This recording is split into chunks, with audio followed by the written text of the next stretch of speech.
Haruki Murakami. Let's dig in. Let me give you the pitch first, because I think that is the best place to start. So Haruki Murakami is a Japanese novelist who I think really became prominent in the 70s, 80s in Japan. And then in the late 90s and then the early aughts, or the mid aughts, right? The 2000s, 2010, rose to prominence in the West as this significant author. And just sort of became a mainstay staple of the world of literature. And I think he's a really fascinating author, and his books have meant so much to me. And so I'd love to share more about that. He's certainly influenced by the West, having grown up in post-war Japan, post-World War II Japan specifically, where there's a lot of American influence on the culture and the media, and I think that then influences him. And you sort of get this fusion of subverting traditional Japanese literature and the West that makes this author who creates these works that resonate globally, or at least with Americans, or at least with me. And even though the books are set in Japan and the characters are Japanese, but there's this sense of otherworldliness to it. And his novels and works are almost always punctuated with some surrealism, or some things that just are different, or not quite right. And different works have those to different degrees, but some people call it magical realism. I think that term is not great, but surrealism, magical realism, usually a little bit odd and quirky. A lot of his works deal with loneliness and desperation and longing and relationships, which I think that goes with a lot of books, but a lot of authors, but I think that loneliness factor and that trying to figure out your place in the world, and particularly with love or unrequited feelings, which for me was really impactful when I first started reading Murakami, and connected a lot with those themes, which I think is why his works mean so much to me. The setting is living in Vermont. I had left school, dropped out of college, lived in my parents' basement to try to do my own thing for 8 months, and that kind of failed, and I failed. And I returned back to Vermont, moved in with some roommates, started working as a software developer, and at this point I'm 19, I'm 20, I'm not yet 21, which that feels like this significant year, right? The year you can start drinking legally, and you sort of think that's when you sort of become an adult, right? Maybe 17, 18, you're on your own, maybe you're in college, or you have these abilities to drive and go places. 21 feels like when maybe you become an adult for the first time. So I'm a young adult, trying to figure out who I am and make my way in the world. Not really qualified to do much, but capable of programming. And at that point, I'm interested in books, but I'm not a reader. I was never a reader growing up. I got through high school and without reading one book, basically. I just didn't want anything to do with it. I would use Cliff Notes and summaries online to get by, but just wasn't a reader. I wanted nothing to do with reading. I was primarily focused with video games and comics and manga. But then something shifted, or I had this desire to read, but it didn't connect. And then I must have seen something online. Someone must have mentioned Haruki Murakami's 1Q84. Maybe it was his new masterpiece, or his new major work. And that they loved it. And this must have been someone I trusted. I can't remember who it was, but I saw it and thought, well, I don't have much going on, really. got my roommates that I hung out with and worked, but other than that, not much. So why don't I read this? So I picked up 1Q84 digitally. I had a Nook and read that on the Nook. And just like fell into it. I have this clear picture of me lying on a couch, my feet fully extended up on the couch, sitting there with my Nook with the pillow behind my back, just reading it for hours. Because 1Q84 is this 3-volume like opus, maybe his magnum opus. It's very significant. This big work about these two characters, and it's strange and odd, and I'm not used to reading novels at this point. I think I'm capable of reading, but it's just not, the experience of reading isn't close to me. So I read through it, I think pretty quickly. It's tough to look back and remember how quickly I read it, but I just read it and I loved it. And I was moved by it and engrossed by it and just like totally lost in it in a great way, like in the best way. And I just realized then, like, the novels that I enjoy reading, which is this really special moment when you don't think that you like books or that you don't like reading. So it dawns on me that like, oh, I think I like reading, I think I like novels. I particularly like these novels by Haruki Murakami. So I go to the bookstore, the local bookstore in Burlington, Vermont, and lo and behold, they have, like, the people who work there must really like him, or maybe his books are selling, and they have like virtually all of his books, right? Like all of his novels. So I go and I buy all of them that they have then. Like, I don't know, I must have spent like $100, $200 and bought like 12 novels. And because that's just like, that's my personality, right? It's like I find something and I like it, and I just kind of like go all in. And so then I sat there over the next 6 months and read through most of them. I think after 1Q84, I read a short story collection after the quake, which there's one about like a giant frog that has really stuck in my head. But I read those, liked it. You just like fly through short stories, they're really fast, and like some are great, some are fine. You get a mix. Then I think I must have read, then I read Sputnik Sweetheart. No, I read Kafka on the Shore. Like, loved that. I was on vacation. I went to the beach. I like met up with my brother. Went to the beach and I read Kafka on the Shore. I loved that. Then I read Sputnik Sweetheart, The Winterberg Chronicle, Norwegian Wood. I think that there are a couple other that maybes that are in there. What did I talk about when I talk about running for the first time? And sort of like just soaked up all that. And there were a couple that I hadn't read, but that I owned. Just sort of like, it just like kickstarted this interest in books and literature, and kickstarted this interest in jazz and music and movies and the other authors that he mentions in a lot of his books, from Franz Kafka, which, you know, Kafka on the Shore is named after, to Raymond Chandler. Like, there's so much that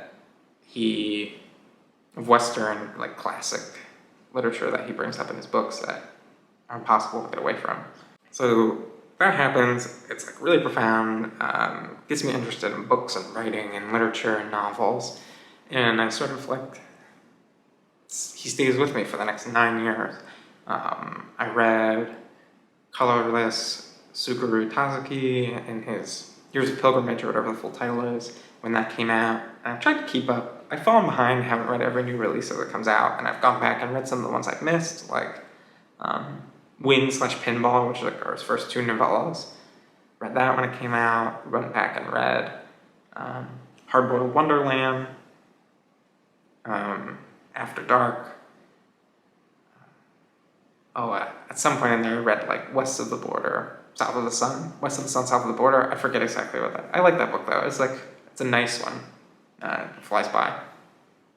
Anyway, he like kickstarts this like love of books, interest of books, and I sort of fall into trying to figure out and learn as much about him as I can in a world where there's really not much about him. He doesn't really do too many interviews, but you're able to like glean things from him. So let's talk a little bit about the man himself. So he goes to school, he grows up in what I guess would be like the 60s, or probably when he's like in college and young guy. Post World War II, has no siblings, he's an only child, and leaves college to start a jazz club where there's food served, there's live music, and working really long nights, sleeping in the morning during the day, and just working hard. His jazz club becomes like a pretty decent success. I can't remember if there's a second one, but his club is doing well. And then he tells the story of going to a baseball game, and he's lying in the grass, and one of the batters hits the ball, and then in that instant he realizes, I should try to write a novel. Or he realizes that he has it within himself to write a novel. So then he goes home, writes a novel, a short novel called, what the heck's it called? It's either Pinball 1979 or, no, it's Hear the Wind Sing. That's his first novel, is Hear the Wind Sing.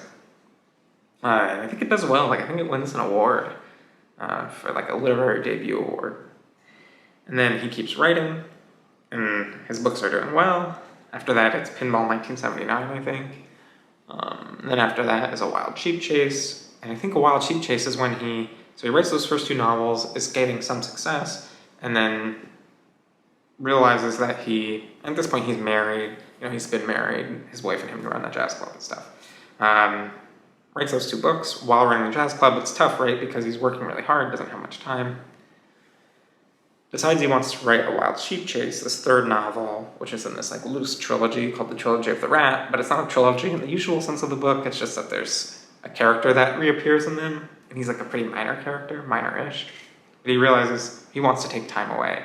So he sells the jazz club, even though it's quite successful, and wants to focus on writing. And then that's sort of the beginning of Murakami as we know it today, where he goes and just writes and writes and writes. He consistently publishes new novels, he writes nonfiction works, he writes short stories, and just keeps putting things out into the world.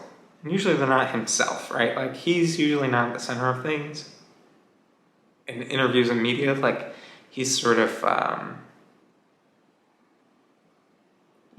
he's more reserved, I'd say, than maybe Western authors are, especially modern ones. But he sort of becomes this figure in literature. He also starts teaching in Boston, teaching literature and writing. I don't know what school it is, I forget. Maybe it's Cambridge University, or it's in Cambridge. Maybe it's Harvard, or I don't know, one of the schools in Boston. There's so many, but that's irrelevant, the school. It's just that he's a teacher there. He was, I don't know if he still is, but so he lives in Boston, he spends time in Hawaii, still spends time in Japan, and just keeps writing and putting things out. So that's kind of his history. Doesn't have kids intentionally, so I guess from a book I read about that.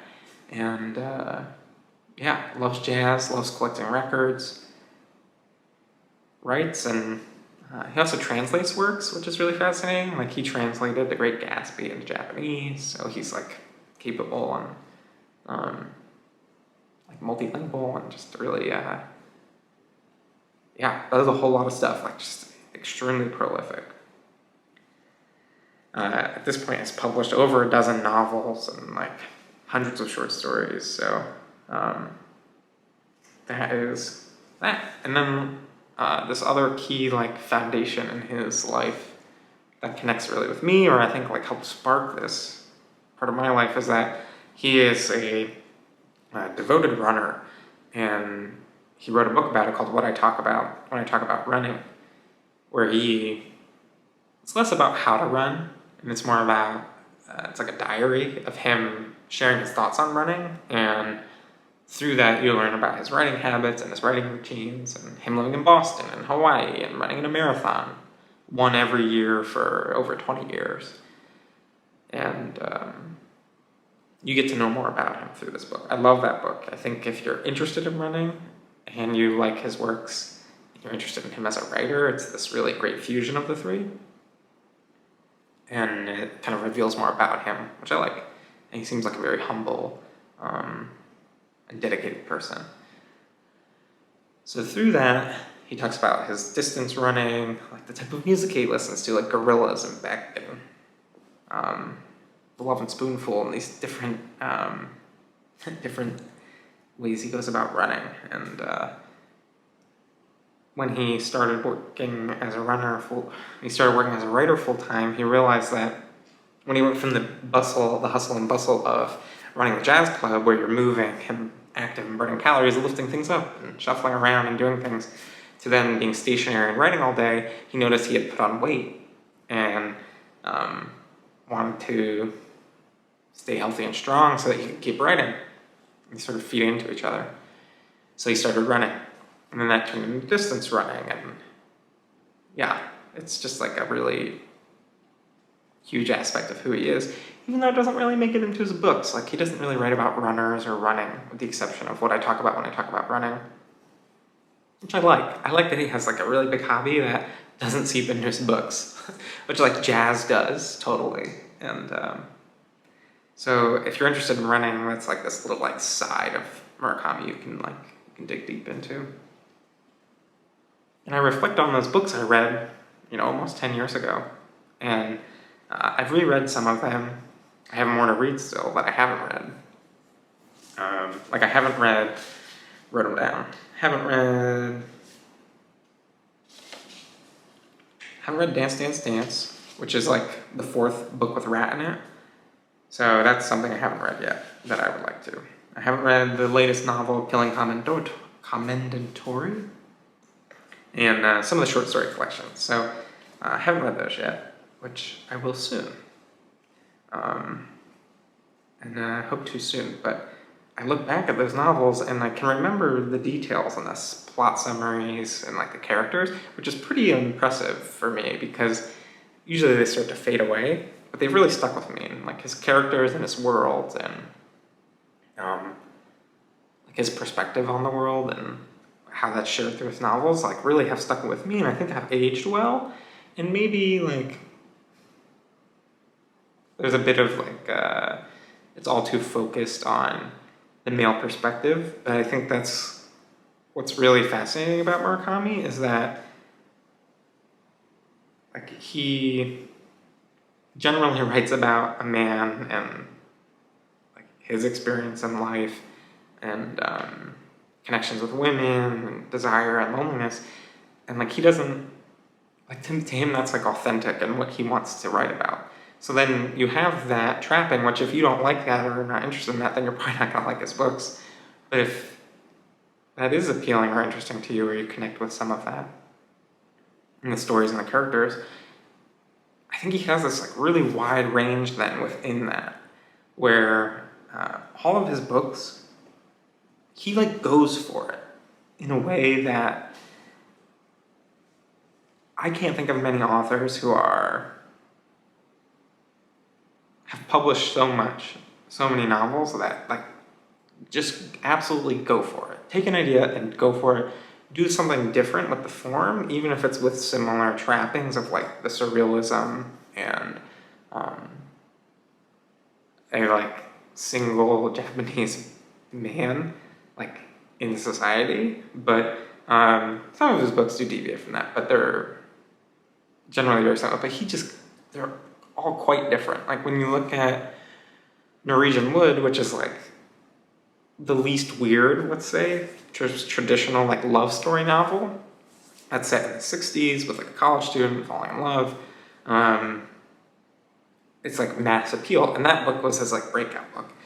And then you look at a book like After Dark, and it's written in the present tense. So he has other books written in the present tense. Some books are written in the first person, some are written in the third person. Some have changing character point of views, and some don't. And there'll be a wide cast of characters. There'll be like 2 characters. Some play with time. He's got one that Hard-Boiled Wonderland, where you get this like fantasy mixed with noir and these like parallel worlds that I think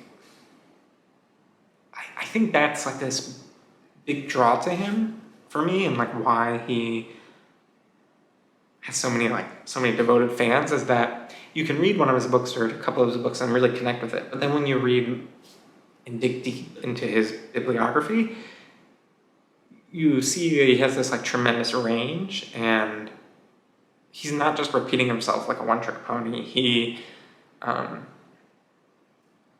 has something to say, he has a story to tell, and perspectives and thoughts on the world that are interwoven through that, probably subconsciously, and like he tries it and he goes for it, and I really love that about him. Like, I think going back to David Lynch, it's like a very similar thing where you have someone who like has a vision and goes for it, and they don't want to just repeat themselves. Like, they're true artists, and I love that about that. Same with Ursula K. Le Guin, in like a slightly different genre, but like they have these thoughts and these ideas, and they just like unabashedly go for it, even when they're successful, and when they're not successful. Like, sometimes it doesn't quite work, but I still appreciate it and enjoy it, and like I absolutely love that about him in his works. And like I go into it and like you can see what he's trying to do, and just really like that about it. Let's dig into my favorites, and I'll give some recommendations of where to start.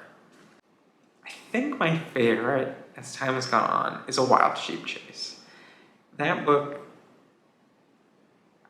I don't know, I like how straightforward it is. It's just one main character, and he goes from Tokyo to like northern Japan in the snow, and like there's just like hints of the surrealism, and it's like quite subtle.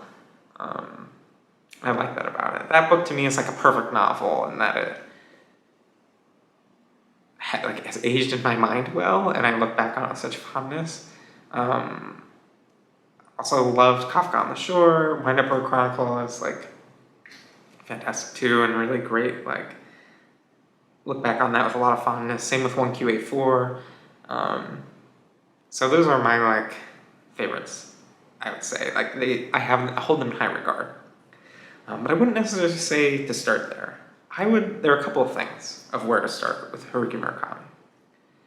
I'm going to suggest something that I think wouldn't often be a recommended starting place, because I think it will give you a sense of whether or not you'll like him as an author, because it has some of the like pitfalls of his work, but it also has a lot of the enjoyable parts, and it's a quite short novel, so you'll have a sense of whether or not you like him in his writing. And also, he has two like key translators generally throughout his career, and people have different thoughts on the translators, but to me it's like, I enjoy it. Murakami shines through. I'm sure the translators bring quite a lot to it, but like, it's Jay Rubin and then another guy whose name I can't remember, but like, I don't really have much thoughts on the translators. But I would suggest starting with this novel, Sputnik Sweetheart. It is about a man who befriends this woman. She's a lesbian and falls in love with this older woman, and it's about this man's sort of relationship with the younger woman who is like going after and desiring this older woman. And the characters are really strong. It goes places like physically, like there's like multiple locations, there's like some eccentricities, but it's not sort of like over the top, and it's quick. Like, it's a short read that I think if it pulls you in, like, you're in, and you're like, I think you'll really like Murakami. And you'll like some books more than others, right, as with any bibliography. But I think it's a really great entry point, because I think it would be a shame to dig into one of his longer works, like 1Q84 or like Wind Up Road Chronicle, and like lose it, right? Like, people love it and you're feeling excited about it, and then you sort of like read it and you're left feeling like, really? Like, that's it? Which I think I have some friends who have said that. Like, they just didn't connect with them. And they're kind of like left with a sour taste in their mouth, which I think is natural, right? Like, that'll happen with any like work you engage with. And I think it's good to have like a test to see if you'll like it. And I think Sputnik Sweetheart is that one, and that, like, if you enjoyed it, I think you'll like unabashedly love Murakami, and you'll get something different out of each of his novels because he has such a wide range within his sort of corner that he's put himself in, which I love. Like, I think that's like amazing, incredible, right? It's not like he goes and is shifting majorly throughout genre. They're all like literary fiction, generally like contemporary to the time, but there's a lot of common themes throughout it. So I'd say start with Sputnik Sweetheart. It's quick, strong characters, and it goes places. Then I think you got some options for where you go. If you're like me, you maybe have this like weird desire to start at the beginning and then read sequentially through the published order, and like specifically the original published order, like when they were published in Japan. So that's one option. And I think that would serve you pretty well, because you would see his style and his like breadth expand pretty sequentially, because you'd start with Hear the Wind Sing and Pinball 1979, or is it 1973? I don't know what the year is in that. I might have said it wrong earlier. Like, there are these two short novellas, and they're like clearly first efforts, but you like, if you've read his other works, you kind of see how you get from there to there, which is cool. But if you're just starting out, you'll like get a hint of it. And then you jump into The Wild Sheep Chase, where he takes those ideas and then dedicates himself fully to it, and I think it pays off and works really well. You'll see, like, he'll have some more novels, and Norwegian Wood is this sort of like oddball, and then it's like the least weird novel that he's put out, but it's like really enjoyable and sweet and tender, and feels like of a time. And then you'll start to see these like significant efforts come out with Kafka on the Shore, and then Wind Up Bird Chronicle, where they're getting longer, and they're getting like he's going for things with like different points of views and characters of different ages.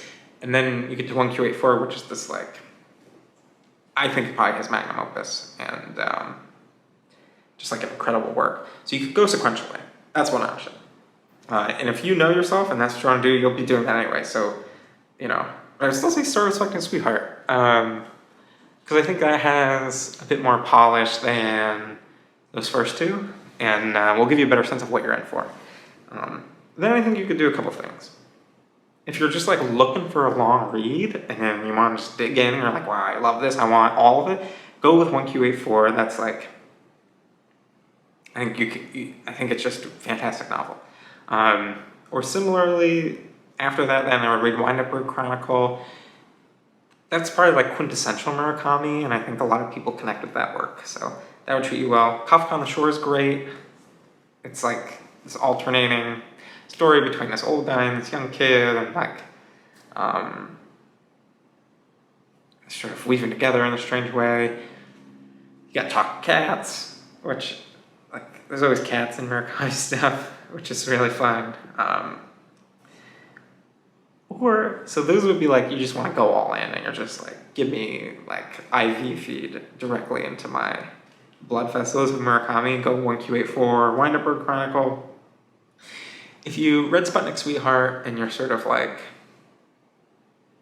yeah, I might like more of that, I would try Wild Sheep Chase. It stands on its own. You don't need to read those first two. It's also pretty short, and you'll get through it quick. And then from there, you'll like, I think you'll also have a sense of whether or not you like Murakami. And if you do, I think another follow-up to that would be Hard-Boiled Wonderland and the End of the World. That book is like, I think maybe it was published right after even. Or around that time frame in his career. So those will treat you well, and then I think you could then make the jump to something bigger and see how you like it. But yeah, those are a lot of my thoughts on Murakami. There's so much to dig into. Unabashedly love his work.